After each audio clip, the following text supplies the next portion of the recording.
Welcome back to the channel. Today, we're breaking down episode 1 of Perfect Crown. Set in the 21st century, with South Korea governed by a constitutional monarchy, the drama immediately establishes a world where modern power and royal tradition coexist, but where status, lineage, and politics still determine everything. We are first introduced to a young Seong Hui-Ju, a brilliant student at an elite academy reserved for noble families. Despite being an outsider by birth, she consistently ranks at the top of her class. However, her excellence is not celebrated, it is resented. Her presence alone challenges the rigid social hierarchy of the elite, where bloodline matters more than merit. From the beginning, Hui-Ju refuses to accept the limits placed on her.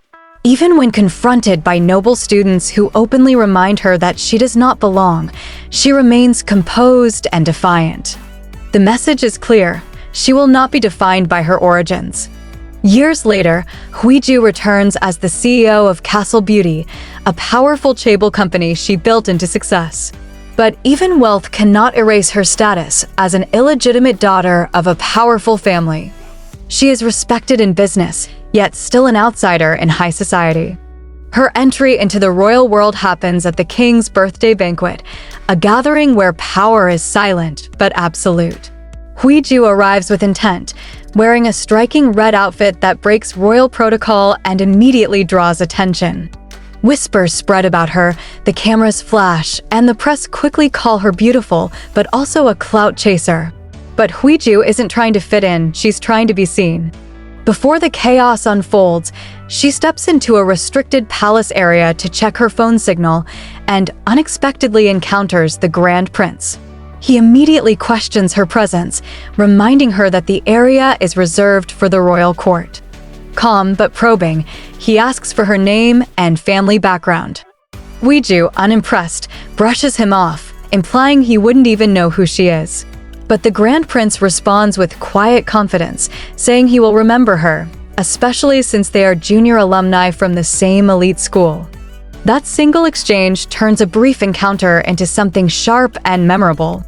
Moments later, the palace erupts into chaos as a fire breaks out during the banquet. Inside the confusion, attention shifts to Prince Yian, the king's second son, whose presence carries both privilege and political danger.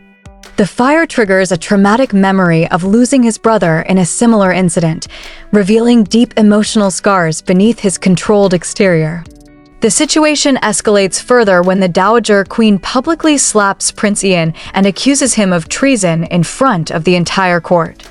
It's a shocking moment that exposes just how fragile his position is within the royal hierarchy, even as a prince. Hui-Ju does not get along with her half-brother and his wife, both of whom actively compete with her as potential successors to their father's empire. This internal family rivalry adds another layer of pressure, as she is not only fighting society, but also fighting for legitimacy within her own bloodline. Her father later brings up the topic of marriage, treating it as a strategic necessity rather than a personal choice. But Hui-Ju rejects the idea outright. To her, marriage is not about obligation or tradition, it is about power, status, and alignment with someone who can stand at her level. Interwoven with the present is a flashback to Hui-Ju and Yian's first meeting as teenagers. At night, Hui-Ju secretly practices archery on school grounds, determined to push her limits. She is caught by Yian, who immediately reprimands her for breaking rules. Their clash highlights their contrasting worlds. She believes in winning at any cost, while he believes in order and discipline. Back in the present, Hui-Ju shifts her focus to marriage, not romance, but strategy. She rejects every candidate presented to her by her secretary, insisting none are worthy of her standards. Eventually, she realizes there is only one person who matches her level: Prince Yian.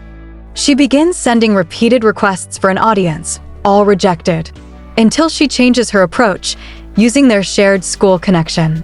This time, he responds. When they finally meet, Hui-Ju doesn't hesitate.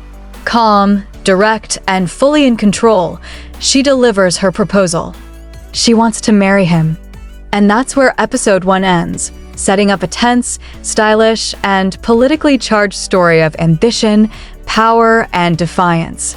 Episode 2 already looks like it's going to escalate everything.